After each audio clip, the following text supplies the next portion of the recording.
Valley of the Wolves. Episode 8 of Valley of the Wolves marks one of the most critical turning points in the entire series. The episode doesn't just show the underworld, it exposes the entire political ecosystem of Turkey in the early 2000s, when the boundaries between the state, intelligence, and organized crime were almost erased. The story begins with Polat Alemdar's increasing influence inside the mafia.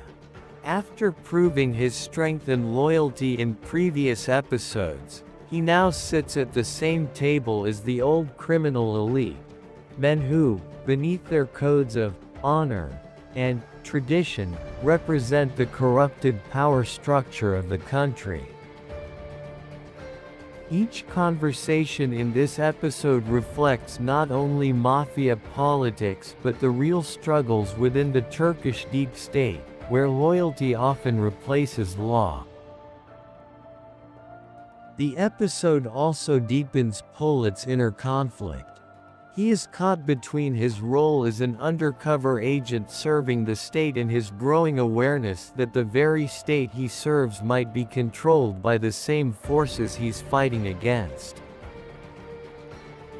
This moral contradiction, fighting the mafia while working for an establishment that uses the mafia, becomes the heart of the story. In one key scene, the barons discuss new routes for drug and weapon trafficking. Behind their words, there is a clear reference to Turkey's strategic position, a bridge between East and West, between NATO's influence and Middle Eastern instability. The show subtly mirrors real geopolitical struggles, Western nations claiming to fight terrorism while indirectly profiting from it, and regional powers using chaos as a diplomatic tool. The Baron meetings in Episode 8 are direct metaphors for international conferences and political alliances. The faces change, but the structure remains, a few powerful men deciding the fate of millions, while justifying their actions in the name of national interest.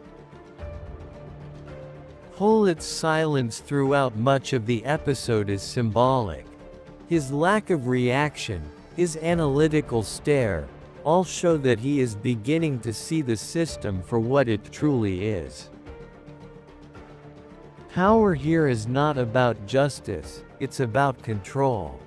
The mafia's hierarchy mirrors the global one, small nations ruled by bigger ones, each obeying an invisible authority above them.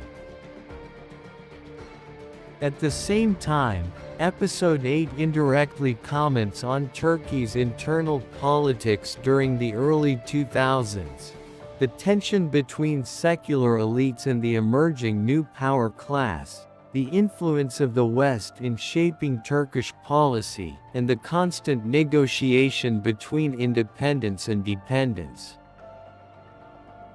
The series uses the underworld to reflect the real world, the corridors of the state, the intelligence deals, and the silent wars fought through economy, not armies.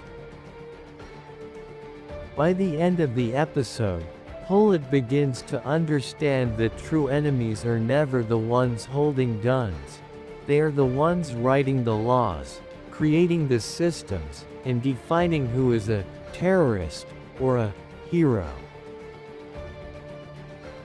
Episode 8 of Valley of the Wolves therefore stands as a symbolic warning. A system built on hypocrisy will eventually collapse from within. The mafia is just a symptom. The disease lies deeper, in politics, in global alliances, and in the invisible hands that shape nations. The brilliance of this episode is that it doesn't just tell a story, it reveals a truth. What happens in the mafia's world is merely a reflection of what happens in the political one. Polat Alemdar, caught between both, becomes the embodiment of a generation seeking truth in a world where every truth is control.